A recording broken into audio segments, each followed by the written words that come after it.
We are at a water symposium where we're looking at water as a sacred substance. We're looking at the politics and economics of water, what it is, the contamination of water worldwide, and the issues surrounding it from top to bottom. In that light, we have one of the most renowned doctors who have come out publicly about the subject of water and is the author of two most interesting books. Dr. Batmanghelidj is the author of Your Body's Many Cries for Water, and most recently, Water Cures, Drugs Kill, How Water Cured Incurable Diseases. His premise is a startling one, and one that has utterly rocked the medical community. We're very glad to have the doctor on with us today because what he has to tell us can save countries billions and literally trillions of dollars and help to create a much healthier world. Doctor, so nice to have you on with us. Thank you, Mitch. Absolutely. It's now, my pleasure to be on the air with you. Oh, good. I'm very glad. And talk to your audience. Beautiful. Well, they've been waiting to hear from you for a while. Because I've made reference to your work before. I hope they sharpen their ears because what I have to say is very important to them. Now, what is the basis of your initial inquiry into this? Well, about 22 years ago, I gave 2 glasses of water to a person who was labeled with a disease called peptic ulcer disease, and he was under excruciating pain. 2 persons carried him to me, and I had nothing to give him at that moment of the evening. I gave him 2 glasses of water, and the pain diminished, his pain diminished, and within 8 minutes it disappeared. And that is when the world of medicine changed. For you. For everyone. Yeah. Because I realized that water has medicinal properties, the like of which we have never understood. As you know, I'm a trained medical doctor. I was trained at St. Mary's Hospital Medical School of London University. I had the honor and the privilege of being selected as one of the resident doctors of my own university, and then I had the extreme honor of being one of the last students of Sir Alexander Fleming, who discovered penicillin. I'm telling you this to let you know that I was brought up in scientific environment of medicine. So when I discovered that water has medicinal properties, I realized that this topic was never taught to me at the school, and I became curious, so I continued to research the medicinal properties of water. And in 2 years and 7 months, I treated over 3,000 people with peptic ulcer disease with water successfully. And I made a report on this discovery, and it was published as the main editorial of the Journal of Clinical Gastroenterology in June of 1983. And New York Times picked up the article and commented on it, and it was syndicated all over the world. Announced to the world that water had medicinal properties. I was hoping that someone would pick up and take off from there in the scientific medical community, and I was surprised when I discovered that nothing was happening. So I became a little bit upset with my colleagues in medicine, because this is a tremendous discovery to realize that water is a medication, but no one is looking at it. Or acting on it. But let me just ask about that study where you got 3,000 positive cures. Yes. How many were the number of people in the study? Oh, there were lots of people. 3,000 cures was every single one who tried the water got cured. Oh, so 3,000 of 3,000 got the cure? Yes, oh, absolutely. Okay. This is the important thing. Sure. Because then I came away with the understanding that these people were just thirsty. I was quenching their thirst. And we in medicine had labeled thirst as a disease.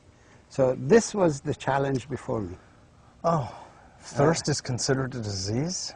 Well, in modern medicine, yes. That's what they are doing. They're treating all these so-called diseases of dehydration with medication. That is why we have the sick care system. That is why we have a so-called sick care system that is costing this nation, American people, $1.7 trillion every year, and it's rising to 12% every year. Well, Because we in medicine never understood water, never realized that water is important, and we've always thought that it's a solid matter that dissolves in the water in the body that's important. so you helped to change the paradigm from thinking about the solid or solutes to the solvent. That is The correct. liquid. That's in 1987. I presented the guest lecture of a cancer conference under the title of Pain and Need for Paradigm Change. Explained that the diseases of the human body occur when the body becomes dehydrated. That dehydration is the origin of pain and disease in the human body, including cancer. And this shocked the scientific community. Yes. It really shocked them to total silence at the conference. But one by one afterwards they came and thanked me for this information, because I had explained to them it's not this one item, one particle or another particle that causes the disease. In my approach, it's a system upheaval. A system, when a system is not functioning, it's that system that produces symptoms of dehydration that we've assumed to be disease conditions. So basically what you're saying, doctor, is that virtually all, if not all, diseases are really caused by systemic dehydration. All diseases are either states of dehydration, complications of dehydration, or consequences of dehydration. God almighty. And water is a nutrient.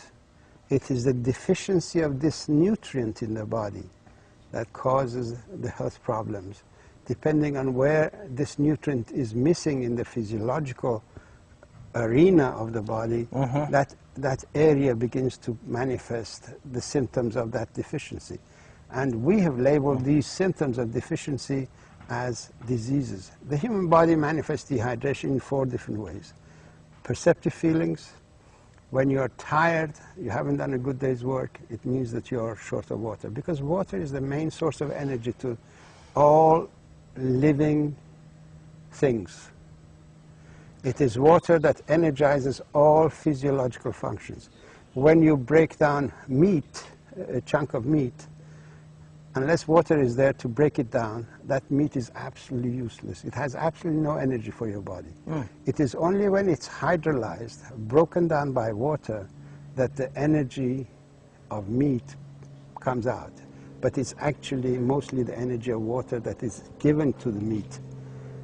When you break down a piece of bread or a piece of cheese, it is the water that transfers its energy to what it is breaking down, and we assimilate that energy. So basically, yes, water Well, that's the is... transport function, the carrier function, which is generally known to medicine, is it not? It's not, no. That's not? The process of hydrolysis is a metabolism of water, and the medical community has assumed that water has absolutely no metabolism. It's an inert substance. It is a solvent, a means of transport, and a packing material. These are 3 life-sustaining properties of water. But water has 3 other life-giving properties. The life-giving properties of water are it produces hydroelectricity where you need electricity, when you need energy. All neurotransmission system depends on energy produced by hydroelectricity at the cell membrane of the nerve tissue. Then you have the process of hydrolysis, which energizes whatever it breaks down. And then you have the adhesive property of water, which assembles everything together. So these are the life-giving properties of water that we in medicine never understood. And this is what I brought out, and I published in my book, Your Body's Many Cries for Water. And now, after 10 years of that book being